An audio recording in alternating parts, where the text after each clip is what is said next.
बिस्मिल्लाहिर्रहमानिर्रहीम। आज के इस लेक्चर में हम जर्नल पर बात करेंगे। प्रीवियस लेक्चर्स में हमने अकाउंटिंग की बेसिक टर्म्स सीखी, जिसमें ख़ास तौर पे मैं रिपीट कर देता हूँ: एसेट्स, लायबिलिटीज़, एक्सपेंसेस, रेवेन्यू और कैपिटल। इससे पहले कि जर्नल क्या है मैं इस पे बात करूं, कुछ एक दो बेसिक और टर्म्स पे बात करते हैं ताकि हमें जर्नल सीखने में आसानी और हमें आसानी से समझ आ जाए। तो सबसे पहले हम बात करेंगे जर्नल को सीखने के लिए अकाउंटिंग पीरियड की। अकाउंटिंग पीरियड से मुराद वो पीरियड है जिसके लिए आप कारोबार का प्रॉफिट मालूम करते हैं। आसान अल्फाज में, जितनी देर बाद आप कारोबार का प्रॉफिट मालूम करते हैं वो टाइम पीरियड कहलाता है अकाउंटिंग पीरियड। फॉर एग्जांपल, कोई बंदा अपने कारोबार का डेली प्रॉफिट मालूम करता है तो फिर इसका मतलब है कि उसका अकाउंटिंग पीरियड एक दिन का है। अगर कोई बंदा अपने कारोबार का प्रॉफिट एक माह बाद मालूम करता है तो उसका अकाउंटिंग पीरियड एक माह है, 1 मंथ। और अगर कोई अपने कारोबार का प्रॉफिट 1 साल बाद मालूम करता है और उसके मुतल्लिका जो और स्टेटमेंट्स हैं वो 1 साल बाद बनाता है तो हम कहेंगे कि अकाउंटिंग पीरियड कितनी देर का है, 1 साल का। नॉर्मली बिजनेस का अकाउंटिंग पीरियड 1 साल का होता है, 1 साल से ज़्यादा का नहीं हो सकता। 1 साल से पहले तो आप प्रॉफिट मालूम कर सकते हैं, लेकिन 1 साल से ज़्यादा टाइम पीरियड के बाद आप प्रॉफिट नहीं मालूम करेंगे, बल्कि आप 1 साल के टाइम पीरियड गुजरने के बाद लाजमी प्रॉफिट मालूम करेंगे। यही अकाउंटिंग पीरियड है कि आप कारोबार का जिस टाइम पीरियड के लिए प्रॉफिट मालूम करते हैं आप कहते हैं कि वो टाइम पीरियड अकाउंटिंग पीरियड है, जो कि नॉर्मली 1 साल का है। जैसे मैंने यहाँ लिखा कि नॉर्मली अकाउंटिंग पीरियड कितनी देर का होता है, 1 ईयर का। अच्छा, अकाउंटिंग पीरियड को डिस्कस करने के बाद मैं अकाउंटिंग साइकिल पे बात करूँगा। हमने पहले भी बात की थी जब हम बेसिक टर्म्स डिस्कस कर रहे थे। दोबारा इसलिए बात कर रहे हैं कि हम दोबारा जर्नल को डिस्कस कर रहे हैं, तो हमें जर्नल को समझने के लिए इन चीज़ों को थोड़ा सा दोबारा रिवाइज करना पड़ेगा। तो अकाउंटिंग साइकिल से मुराद वो सारी एक्टिविटीज़ हैं जो एक अकाउंटिंग पीरियड में परफॉर्म होती हैं। मतलब ये कि कारोबार एक अकाउंटिंग पीरियड में क्या क्या एक्टिविटी करता है, वो सारी एक्टिविटीज़ को हम अकाउंटिंग साइकिल में देखते हैं। अकाउंटिंग साइकिल का वर्ड हम इसलिए यूज़ करते हैं कि हर अकाउंटिंग पीरियड में कारोबार वही एक्टिविटीज़ बार बार करता है, तो हम कहते हैं कि ये एक साइकिल है जो कि स्टार्ट होता है ट्रांजैक्शन से। तो कारोबार सबसे पहले कारोबार में होने वाली ट्रांजैक्शंस को रिकॉर्ड करता है। रिकॉर्ड करने के बाद उसको क्लासिफाई करता है, समराइजिंग करता है और फिर रिपोर्टिंग करता है कि प्रॉफिट हुआ या लॉस हुआ। तो ये सारी एक्टिविटीज़ एक अकाउंटिंग पीरियड में परफॉर्म होती है, तो हम कहते हैं ये अकाउंटिंग साइकिल है। जैसे यहाँ मैंने लिखा भी है, all activities are performed by business in 1 accounting period. आप अगर अकाउंटिंग साइकिल देख रहे हैं तो ट्रांजैक्शन यानी कि लेन देन को सबसे पहले रिकॉर्ड किया जाता है। अच्छा, रिकॉर्डिंग के लिए जो बुक, जो रजिस्टर, जो कॉपी यूज़ की जाती है उस कॉपी का नाम जर्नल है। आप देखेंगे तो इस अकाउंटिंग साइकिल का मैं कर्सर लेकर आ रहा हूँ, जो पहला स्टेप है वो रिकॉर्डिंग है और रिकॉर्डिंग के साथ लिखा हुआ है और जर्नल। तो मतलब ये कि ये पहला स्टेप जर्नल है जहाँ हम लेन देन को रिकॉर्ड करते हैं सबसे पहले। तो फिर अब हमें जर्नल को समझने में मुश्किल पेश नहीं आएगी। जर्नल असल में अकाउंटिंग साइकिल का पहला स्टेप है जहाँ लेन देन को नोट करना है, रिकॉर्ड करना है और कैसे करना है यही तो हमने इस वीडियो में सीखना है। तो मैं दोबारा ऊपर जाता हूँ तो journal the book in which transactions first of all are recorded is known as journal. बहुत सारी डेफिनेशंस मिल जाएंगी आपकी बुक में भी, उसने 1-2 डेफिनेशंस दी हुई हैं। मैं फॉर्मल डेफिनेशंस पे नहीं जा रहा, इस लेक्चर में मैं फोकस करूँगा जर्नल बनाते कैसे हैं, किस तरह से आप लेन देन को रिकॉर्ड करते हैं। अच्छा, जर्नल को हमने समझ लिया कि जो बुक जहां आप लेन देन को रिकॉर्ड करते हैं वो जर्नल है। तो ये कोई स्पेसिफिक बुक नहीं है, कोई स्पेसिफिक रजिस्टर नहीं है, बल्कि जहां आप रिकॉर्ड करोगे उसी को नाम दे दोगे जर्नल का। अगर मैं अपने कारोबार का लेन देन किसी कॉपी पे नोट कर रहा हूँ तो वो कॉपी जर्नल है, क्योंकि जर्नल असल में उस बुक के लिए नाम रखा गया है जहां आप लेन देन को नोट करते हैं। तो जर्नल को समझने के बाद हम जर्नल में रिकॉर्डिंग कैसे करते हैं इस पे बात कर लेते हैं। तो रिकॉर्डिंग को समझने के लिए हमें फिर एक टर्म को डिस्कस करना है और वो है बुक कीपिंग। बुक कीपिंग क्या है? बुक कीपिंग वो आर्ट है जिसके तहत आप लेन देन को रिकॉर्ड करते हैं। देखिए, हर काम का कोई ना कोई फन होता है, कोई ना कोई आर्ट होता है। जर्नल में लेन देन को नोट करने का जो आर्ट है उसे आप कहते हैं book keeping. Book keeping is an art of recording business transactions in the books of accounts. अच्छा, लेकिन वो बुक कौन सी है जहाँ रिकॉर्ड करना है? मैंने अभी आपको बताया जर्नल है। फिर जर्नल में आपको पता है कि ट्रांजैक्शन सबसे पहले रिकॉर्ड होती हैं, लेकिन क्या वो ट्रांजैक्शन रिकॉर्ड करने का कोई ख़ास तरीका है? तो डेफिनेटली उन ट्रांजैक्शंस को रिकॉर्ड करने का एक ख़ास तरीका है जिसे कहते हैं rules of debit and credit. ये रूल्स अगर आपने याद कर लिए, इन रूल्स को अप्लाई करना सीख लिया, तो जर्नल आपके लिए बड़ा आसान है। अगर आप ये रूल्स याद ही नहीं करेंगे और इनको अप्लाई करना आपको नहीं आएगा तो जर्नल फिर आपको नहीं आएगा। मतलब ये कि जर्नल में रिकॉर्डिंग आपको नहीं आएगी। ये 5 रूल्स हैं, 5 रूल्स हैं।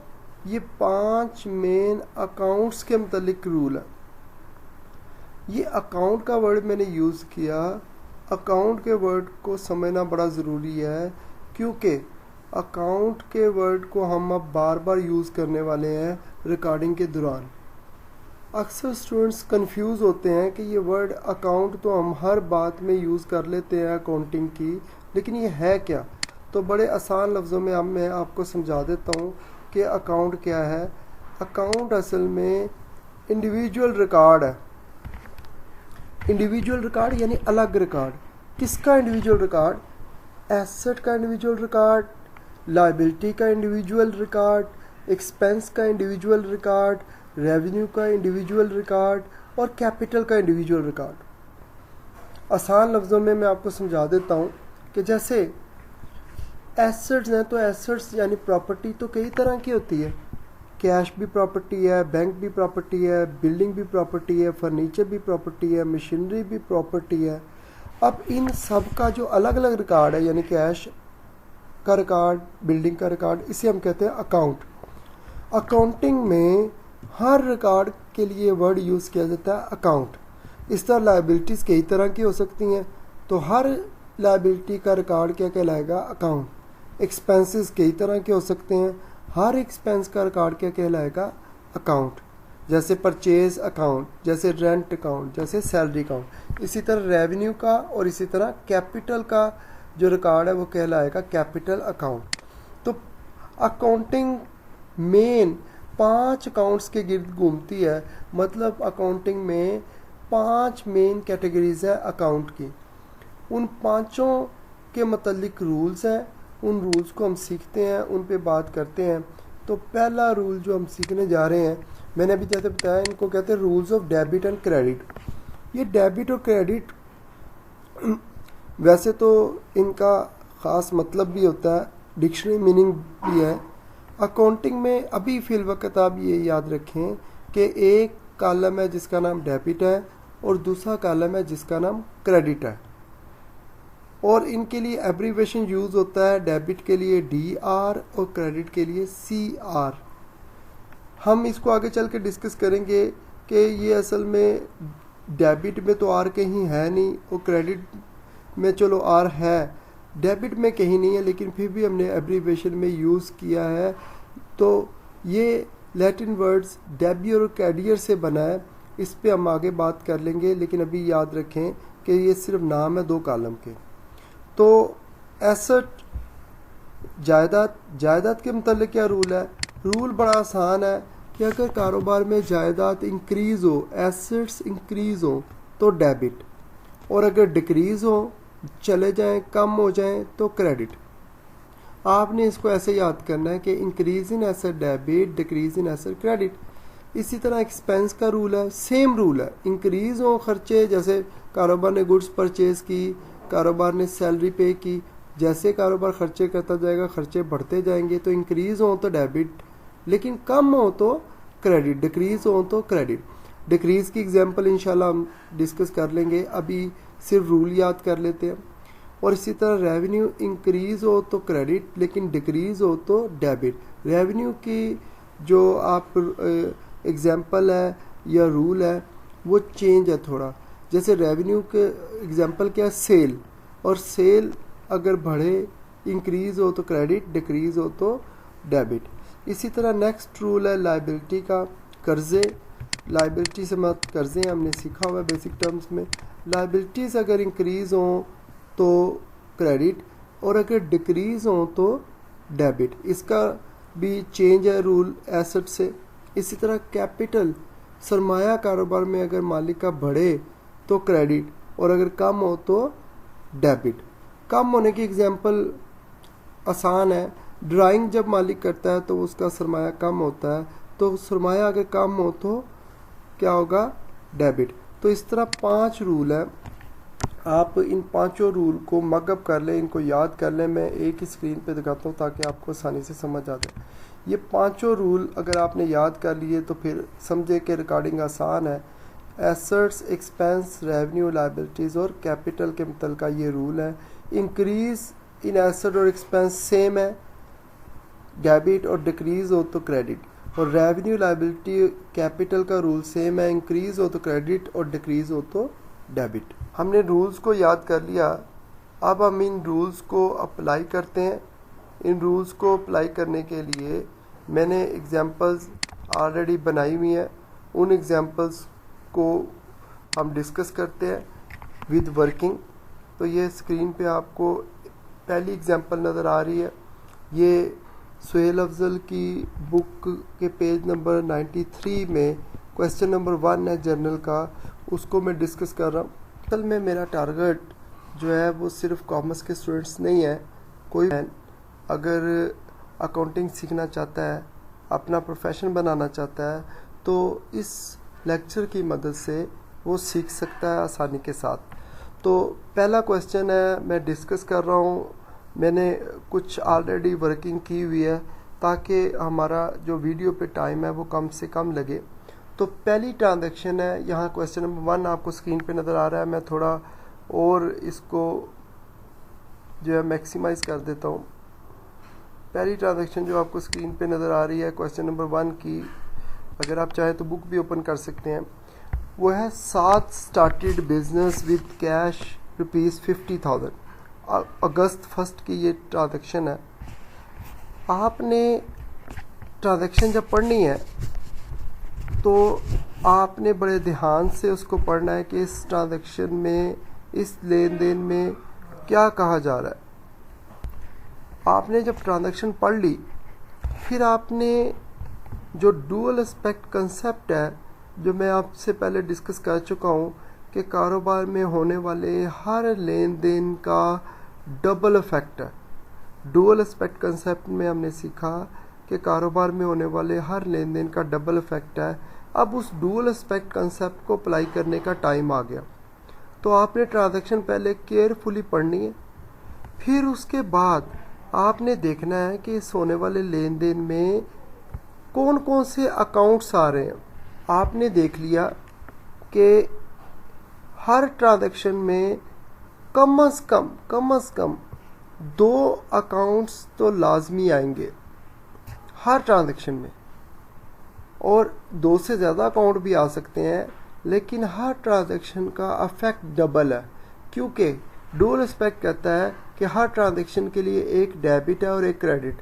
तो 2 ही कॉलम है, इससे ज़्यादा कॉलम नहीं है रिकॉर्डिंग के लिए, तो फिर हर ट्रांजैक्शन का अफेक्ट डबल है, लेकिन हर ट्रांजैक्शन में कम से कम 2 अकाउंट आएंगे, लेकिन 2 से ज़्यादा भी आ सकते हैं। तो जैसे पहली ट्रांजैक्शन में साद ने बिज़नेस स्टार्ट किया 50,000 रुपये से। अब हम सोचते हैं एक बात और, जब मैंने आपको बेसिक टर्म्स पढ़ाई थी तो मैंने आपको एक और कंसेप्ट सिखाया था, बिजनेस एंटिटी कंसेप्ट। बिजनेस अलग है और मालिक अलग। हम बिजनेस के अकाउंटेंट बनकर काम करेंगे, मतलब ये कि हम बिजनेस के अकाउंटेंट के तौर पर रिकॉर्डिंग सीख रहे हैं। तो जब हम कोई भी ट्रांजैक्शन पढ़ेंगे तो हम ये सोचेंगे कि हम कारोबार के अकाउंटेंट हैं। तो जब साद ने कारोबार को पैसा दिया, बिजनेस स्टार्ट किया, मतलब कारोबार को पैसा दिया, तो कारोबार को क्या मिला? कैश। तो एक अकाउंट इसमें कैश है। अच्छा, फिर ये कैश किसने दिया? ये कैश कारोबार के मालिक ने दिया। तो फिर दूसरा अकाउंट इसमें मालिक का सरमाया मतलब कैपिटल है। तो इस ट्रांजैक्शन में 2 ही अकाउंट हैं, एक कैश और एक कैपिटल। इन दोनों को हमने नोट करना है, रिकॉर्ड करना है जर्नल में। मैं स्टूडेंट्स को अक्सर कहता हूं कि आप ये रिकॉर्डिंग करने से पहले जो बात मैंने अभी बोली कि इसमें 2 अकाउंट हैं, एक कैश है, एक कैपिटल है, और फिर इन पे रूल भी अप्लाई करना है, तो मैं इसके लिए बच्चों को कहता हूं कि शुरू में एक वर्किंग है, एक एनालिसिस है, वो सीख लें। वो आपने एनालिसिस कर लेना है, चाहे तो कॉपी पे, चाहे अपने दिमाग में, कि आप जो ट्रांजैक्शन रिकॉर्ड कर रहे हैं उसका एक मुकम्मल डिटेल अपने जेहन में ले आए या अपनी कॉपी पे कहीं लिख लें वर्किंग के तौर पर, जिसे हम एनालिसिस भी कहते हैं। तो पहली ट्रांजैक्शन जो है उसमें कारोबार में 2 अकाउंट हैं, कैश और एक कैपिटल, जैसे मैंने अभी बताया, ये भी नज़र भी आ रहा है आपको स्क्रीन पे लेफ्ट साइड पे, कैश और कैपिटल। अच्छा, कैश की नेचर क्या है? कैश की नेचर है एसेट। और कैपिटल की नेचर क्या है? कैपिटल की नेचर है इंटरनल लायबिलिटी। ये वो लायबिलिटी है जो कारोबार ने अपने मालिक की ही पे करनी है। मतलब ये कि कारोबार के लिए मालिक का सरमाया भी एक लायबिलिटी ही है। तो 2 अकाउंट हैं और दोनों की नेचर भी लिख दी। अब कौन सा डेबिट होगा, कौन सा क्रेडिट होगा? पहले कैश को देखते हैं। पहले एक अकाउंट को देखें। पहला अकाउंट है कैश। तो कैश कारोबार में आ रहा है, एसेट है। एसेट कारोबार में जब आते हैं तो हमने रूल याद किया हुआ है कि इंक्रीज इन एसेट डेबिट होते हैं, तो हम कैश को कर देंगे डेबिट। अच्छा, अब कैपिटल के मतलब देखते हैं। कैपिटल भी कारोबार में मालिक का बढ़ है, सरमाया बढ़ है, और हमने रूल याद किया कि कैपिटल जब इंक्रीज हो तो वो होता है क्रेडिट। तो इस तरह आप अगर इसको देखें तो कैपिटल क्रेडिट हो रहा है और कैश जो है वो डेबिट हो रहा है। कैश क्यों डेबिट हो रहा है? आगे मैंने एक रीज़न भी लिख दी, increase in asset cash debit और इंक्रीज इन कैपिटल, कैपिटल के स्पेलिंग में ठीक कर लेता हूँ, increase in capital, capital credit. तो ये आपने एक एनालिसिस कर लेना है अपने जहन में, अपने कॉपी पे, इससे पहले कि आप ट्रांजैक्शन को जर्नल में नोट करें। तो पहली ट्रांजैक्शन हमने पढ़ी, हमें ये समझ आ गई कि इस ट्रांजैक्शन में 2 अकाउंट है, कैश और कैपिटल, उनकी नेचर भी देख ली। फिर कौन सा डेबिट होना है, कौन सा क्रेडिट होना है, ये देखिए चौथे कॉलम में अकाउंट टू बी डेबिट और अकाउंट टू बी क्रेडिट। ये मैंने दोनों लिख दिए, कौन सा डेबिट, कैश डेबिट और कैपिटल क्रेडिट, और रीज़न भी लिख दी। इस वर्किंग से जिसमें पहला कॉलम सीरियल नंबर, दूसरा अकाउंट नेम, तीसरा नेचर, चौथा अकाउंट टू बी डेबिट और पांचवा अकाउंट टू बी क्रेडिट, और फिर रीज़न। इस वर्किंग के बाद बहुत ही कम चांस है कि आपकी रिकॉर्डिंग ख़राब हो। आपको समझ आ गई है कि क्या डेबिट होना और क्या क्रेडिट।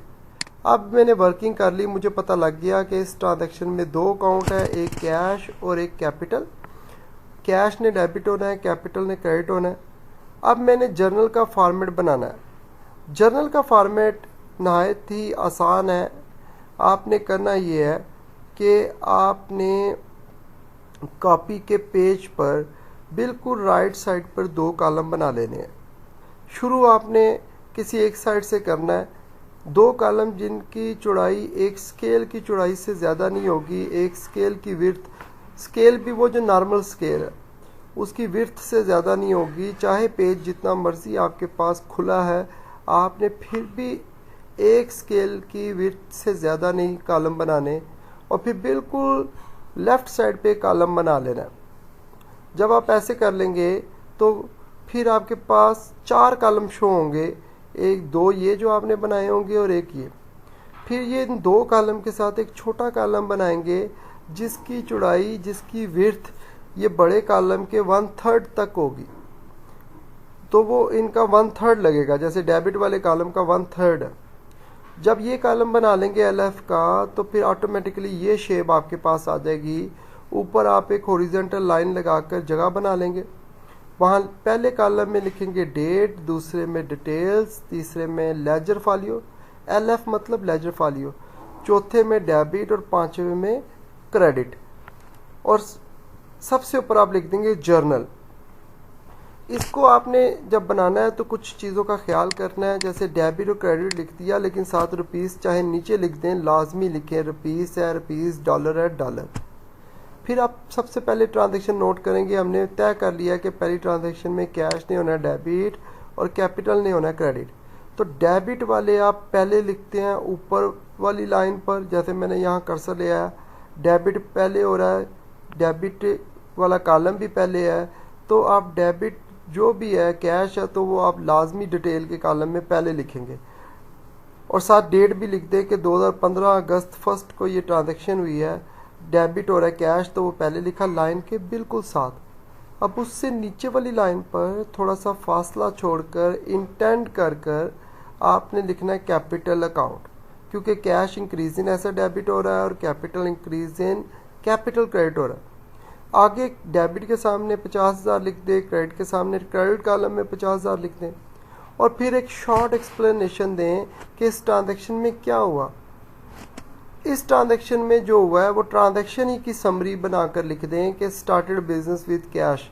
तो वो अगर किसी को नरेशन या एक्सप्लेनेशन नहीं समझ आती, ये जो नीचे दे रहा है शॉर्ट एक्सप्लेनेशन जिसको नरेशन कहते हैं, तो वो इसी ट्रांजैक्शन को लिख दे बस, लेकिन उसे लिखना सेंटर में कर कर है और छोटे छोटे वर्ड्स के साथ लिखना है और उसे ब्रैकेट में कर देना। तो इस तरह पहली ट्रांजैक्शन हमने नोट की। दूसरी ट्रांजैक्शन है परचेज गुड्स फॉर कैश ₹10,000। आप इस ट्रांजैक्शन को नोट करने से पहले जर्नल में एक वर्किंग कर लेते हैं, जैसे मैंने पहले की थी, उससे हमारी रिकॉर्डिंग आसान हो जाती है। तो दूसरी ट्रांजैक्शन में गुड्स परचेज की हैं, इस ट्रांजैक्शन में गुड्स परचेज की हैं। जब हम गुड्स परचेज करेंगे और कैश देंगे, कैश पर क्योंकि परचेज की हैं, तो इस ट्रांजैक्शन में 2 अकाउंट आ जाएंगे। एक अकाउंट है परचेज, जो आप गुड्स खरीद रहे हो उसको परचेज कहते हैं, हमने पहले ही पढ़ा हुआ है, goods purchase is called purchase. और इसके बदले दिया क्या, कैश दिया। अब हम कारोबार के अकाउंटेंट हैं, कारोबार गुड्स खरीद रहा है जिसको परचेज कहते हैं, परचेज का वर्ड आप गुड के लिए यूज़ करते हैं। और दूसरा अकाउंट है कैश, दूसरा अकाउंट आपका कैश है। अब इनकी नेचर देखते हैं। नेचर क्या है, नेचर ये है कि परचेजेस एक्सपेंस होता है और कैश एसेट। अच्छा, अब पहले परचेज को देखें। आप जब जब गुड्स खरीदेंगे तो आपका परचेज एक्सपेंस बढ़ेगा, खर्चे बढ़ेंगे। तो इंक्रीज इन एक्सपेंस क्या होता है, डेबिट। तो परचेज को आप कर दोगे डेबिट, ये काम मैं वर्किंग में कर रहा हूँ, असल काम नहीं, असल काम जर्नल में है, ओरिजिनल काम। और कैश आ रहा है कि जा रहा है, जा रहा है, decrease in asset cash credit. आगे रीज़न भी लिखी हुई है क्यों डेबिट किया, इंक्रीज इन एक्सपेंस, और क्यों क्रेडिट किया। अब परचेज नहीं होना डेबिट और कैश नहीं होना क्रेडिट, तो अब हम असल काम पे आ जाते हैं, जर्नल की तरफ। अच्छा, ये वर्किंग आप तब तक करेंगे जब तक आपको ये काम आ नहीं जाता। जब आपको समझ आ जाएगी तो वर्किंग करने की ज़रूरत नहीं है, आप डायरेक्टली एंट्रीज को नोट करेंगे। तो मैं डायरेक्टली भी एंट्री को नोट करके दिखाऊंगा अभी। तो परचेज डेबिट होना है, डेबिट कर दो लाइन के साथ, डेट के कॉलम में डेट लिखो, डेबिट वाला पहले ऊपर लिखते हैं। फिर इंक्रीज इन एक्सपेंस डेबिट और कैश जा रहा है, डिक्रीज इन एसेट क्रेडिट, और नरेशन लिख दो क्या हुआ है इस ट्रांजैक्शन में, गुड्स परचेज की हैं तो वो लिख दो। अब जब नरेशन लिखती तो जिस लाइन पर नरेशन लिखेंगे उसी लाइन के ऊपर लाइन लगा देंगे तो इस तरह ये शक्ल बन जाएगी। कॉपी पे पेजेस पे लाइंस लगी होती हैं तो ये काम काफ़ी आसान है। थर्ड ट्रांजैक्शन की तरफ जाते हैं। तो ट्रांजैक्शन की तरफ जाने से पहले मैं आपको बता दूं कि ये वर्किंग आपने सिर्फ तब तक करनी है जब तक आपको समझना है। सोल्ड गुड्स फॉर कैश, अगस्त की 9 को कैश पर चीज़ें बेची। अब आप अकाउंटेंट बन के सोचें कि जब चीज़ें बेचेंगे तो कारोबार को क्या मिलेगा, कैश मिलेगा। तो एक अकाउंट कैश है और दूसरा अकाउंट इस पे सेल है, क्योंकि चीज़ें बेची हैं तो चीज़ें बेचने को सेल कहते हैं, तो दूसरा अकाउंट सेल है। दोनों अकाउंट हमने निकाल लिए। अब मैं इसका एनालिसिस करता हूँ तो इसमें दो अकाउंट है, एक कैश और एक सेल। कैश एसेट है और सेल रेवेन्यू। कैश आर है, कारोबार में आर है तो इंक्रीज इन एसेट डेबिट, और सेल रेवेन्यू है। जब जब आप सेल करोगे रेवेन्यू बढ़ेगा, increase in revenue cell credit. इस तरह कैश ने होना है डेबिट और सेल ने होना है क्रेडिट। तो जो डेबिट होना है मैंने लाइन के ऊपर लिख दिया, और जो लाइन पे लिखा सबसे पहले बिल्कुल इस डेट वाली लाइन के साथ, और जो क्रेडिट है वो नीचे वाली लाइन पर फासला छोड़कर लिख दिया और अमाउंट सामने लिख दी। अच्छा, अब अगली ट्रांजैक्शन पे आते हैं। तो अगली इसको पढ़ते कैसे हैं, इसको पढ़ते हैं cash to sale, cash to capital. अगली ट्रांजैक्शन में कहता है रेंट पे किया है। अब मैं बगैर एनालिसिस के भी बताऊंगा आपको कैसे आपने करना है। रेंट पे किया है। अब आप अकाउंटेंट बन के सोचें रेंट पे करने से होगा क्या, कैश चले जाएगा। एक अकाउंट तो कैश हो गया। क्यों जा रहा है कैश, क्योंकि खर्चा पे किया है रेंट, तो दूसरा अकाउंट क्या हो जाएगा, रेंट। तो एनालिसिस में बस दिखा देता हूँ लेकिन इसको डायरेक्ट करके बताता हूँ। एक अकाउंट कैश है और दूसरा अकाउंट रेंट है। रेंट एक्सपेंस है, जब जब एक्सपेंस बढ़ेंगे तो डेबिट होगा, तो rent increase in expense debit. Cash asset है, जार है, जब जब एसेट जाएंगे कम होंगे तो decrease in asset cash credit.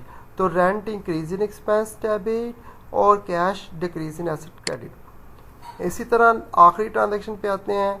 Receive किया इंटरेस्ट। इंटरेस्ट होता है लोन, अगर आपने किसी को दिया और उस लोन पर आप अगर एक्स्ट्रा अमाउंट वसूल कर रहे हो, उस कर्जे का रेंट वसूल कर रहे हो, तो उसे इंटरेस्ट कहते हैं। तो इंटरेस्ट अगर आप रिसीव कर रहे हो, किसी को कर्जा दिया हुआ है, तो आपका रेवेन्यू है। इसमें एक अकाउंट तो इंटरेस्ट है जो आपको मिल रहा है, और किस शक्ल में मिल रहा है, रिसीव कर रहे हो कैश की शक्ल में, तो दूसरा अकाउंट कैश है। तो फिर एक अकाउंट कैश हो गया और दूसरा इंटरेस्ट रेवेन्यू मिल रहा है, तो रेवेन्यू याद रखना। इंटरेस्ट अगर मिले तो रेवेन्यू, पे करो तो एक्सपेंस। डिस्काउंट अगर मिले तो रेवेन्यू, पे करो तो एक्सपेंस। इसी तरह कमीशन अगर मिले तो रेवेन्यू, पे करो तो एक्सपेंस। तो इसमें दो अकाउंट है, एक कैश जो आ रहा है और क्यों आ रहा है, कहाँ से आ रहा है, इंटरेस्ट मिला। दूसरा अकाउंट इंटरेस्ट है। कैश आ रहा है, एसेट है। एसेट जब इंक्रीज होते हैं तो डेबिट होते हैं। Increase in asset cash debit, ऊपर लिखना है लाइन के साथ और उसके सामने ही अमाउंट। और इंटरेस्ट रेवेन्यू बढ़ रहा है, इंक्रीज हो रहा है। जब जब आप रेवेन्यू रिसीव करोगे तो वो इंक्रीज होगा, इंक्रीज इन रेवेन्यू क्रेडिट। जब आप सारी ट्रांजैक्शन नोट कर लो, जैसे यहाँ मैंने एनालिसिस किया हुआ है, आप भी इसी तरह एनालिसिस कर लेंगे, लेकिन अभी मैंने कुछ खाली छोड़ दिया, इसको आप खुद करेंगे। तो जब आप सारी ट्रांजैक्शन नोट करो तो आखिरी काम आपने ये करना है कि टोटल करना है। दोनों कॉलम का टोटल करें जिस तरह मैंने किया हुआ है। उसके लिए नीचे आप ये फुटिंग बनाए, इसे फुटिंग कहते हैं, जहां आपने ये टोटल करना है। डबल लाइन लगाएं जिसे अकाउंटिंग लाइंस कहते हैं, और फिर टोटल करें। दोनों का बराबर होगा, क्योंकि जितने से आप डेबिट करते हैं उतने से ही क्रेडिट करते हैं। तो आपने इसकी प्रैक्टिस करनी है, बाकी क्वेश्चंस की भी। इंशाल्लाह अगली वीडियो में मैं लेजर्स पे और ट्रायल बैलेंस पे बात करूँगा।